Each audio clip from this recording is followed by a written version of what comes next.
बिस्मिल्लाहिर्रहमानिर्रहीम अस्सलाम वालेकुम। तो दोस्तों, हमारा आज का टॉपिक है पाकिस्तान पिनल कोड का सेक्शन 209, जो कि बददियानती से अदालत में झूठा दावा दायर करने के मुतल्लिक़ है। इस सेक्शन के मुताबिक अगर कोई भी शख्स बददियानती से, फ़रेब के साथ या किसी भी शख्स को नुकसान पहुंचाने की नीयत से अदालत में कोई झूठा दावा दायर करता है और जो दावा वो दायर करता है उसको बखूबी इल्म होता है कि ये दावा झूठ पर मबनी है, इसमें सच का कोई भी एलिमेंट शामिल नहीं है, तो जो कोई भी शख्स ऐसा जुर्म करेगा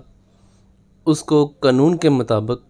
2 साल तक कैद और जुर्माने की सज़ा आयद की जाएगी। अब इस सेक्शन का जो मेन पर्पस है वो झूठे मुकदमात से बचना है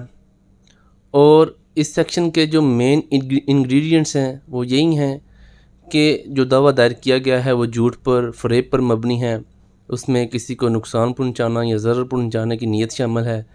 और जो दावा उसने दायर किया है उसे बखूबी इल्म है कि ये झूठ पर मबनी है, इसमें सच का कोई भी एलिमेंट शामिल नहीं है, ये सच्चा नहीं है। तो ऐसा एक्ट, ऐसा अमल कोई भी शख्स करेगा उसे कानून के मुताबिक 2 साल तक कैद और जुर्माने की सज़ा दी जाएगी। जी, थैंक यू।